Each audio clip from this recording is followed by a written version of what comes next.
안녕하세요. 이야기가 있는 소문당 하경서재입니다. 오늘은 원령 이순옥 시인의 삼시집 상월가에서 세월호에서 온 메시지를 모셔 나왔습니다. 한 시대의 너무 큰 아픔이고 뜨거운 감자로 역사를 소란하게 했던 세월호는 우리들의 역사 속에서 아픈 손가락으로 남아있을 것 같습니다. 세월호 사건을 겪어내면서 인과 율에 대해서 참 많이 생각했었죠. 삶과 죽음에 대해서 고뇌하게 했던 아픔이었기에 인생의 인과 율을 다룬 조선시대 국문소설 설공찬전을 상고합니다. 조선 중종 때 최초 금소로 지정되었고 이 소설을 쓴 작가 최수가 교수형 당할 뻔했던 사연 많은 소설이 설공찬전입니다. 전라도 순창 땅에 설씨 집안의 설충난이라는 사람에게 남매가 있었는데 딸은 혼인하자마자 죽고 아들 공찬도 장가 들기 전에 죽었대요. 설충난 동생이 설충수였는데 설공찬 누이 홀령이 설충수의 아들 공침에게 들어가서 공침이 병이 들었다고 합니다. 퇴마사 김석산을 불러 퇴마 의식을 하자 빙의한 홀령은 이겨내지 못하고 물러가면서 장가 들기 전에 죽은 동생 설공찬을 데려왔대요. 설공찬의 홀령이 공침의 몸에 들어가서 벌어진 사연이 설공찬전의 줄거리입니다. 설충수 집에서 어느 날 저녁밥을 먹고 있는데 아들 공침이 왼손으로 개골스럽게 밥을 퍼먹는 거예요.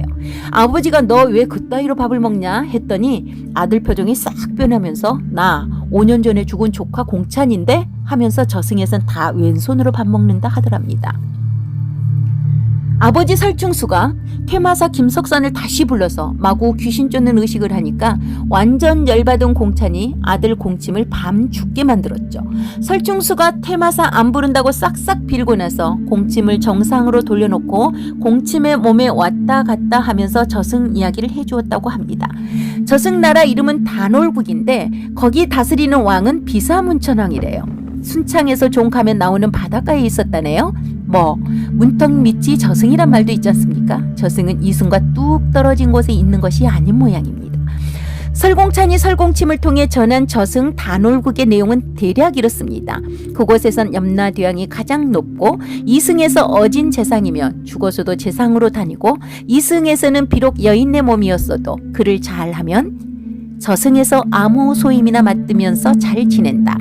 이승에서 비록 비명에 죽었어도 임금께 충성하여 간하다가 죽은 사람이면 저승에 가서도 좋은 관직을 받고 비록 여기에서 임금을 하였더라도 당나라 때 주전충 같은 반역자는 다 지옥에 들어가 있었다고 전하죠. 명나라 황제 성화제가 자신이 총애하는 신하의 수명을 1년 정도 연장시켜달라고 예박이란 사절을 염라대왕에게 보냅니다. 염라대왕이 한 달 이상은 곤란하다고 해도 계속 보채니까 결국 화가 난 염라대왕이 아무리 천자라 해도 사람 살리고 죽이는 고유 권한에 침해한다고 노발대발하면서 당장 그 신하를 잡아오라고 했대요.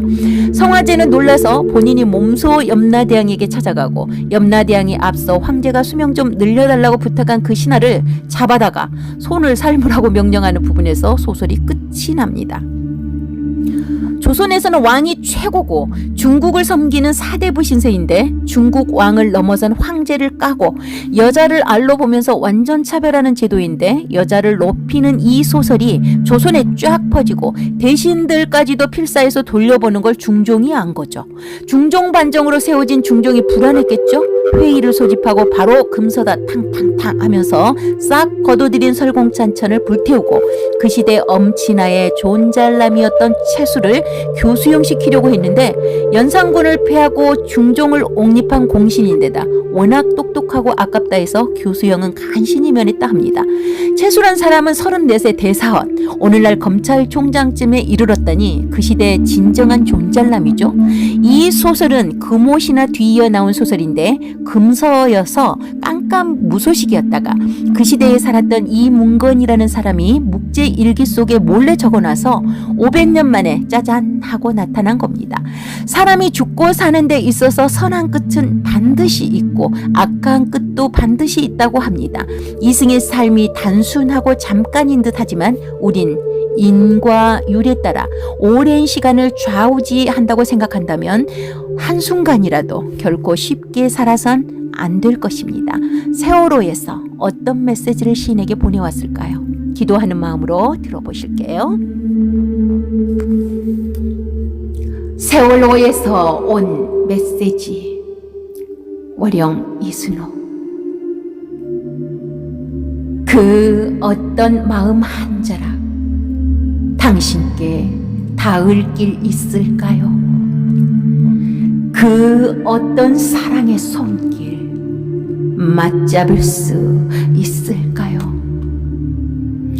해잔한 청춘의 조각들, 잃어버린 시간, 붙잡을 수도 머물 수도 없는 눈부시게 아름다웠던 지난 시간, 모두 담아둘 수 없는 절절한 감정을 이 한마디에 보냅니다.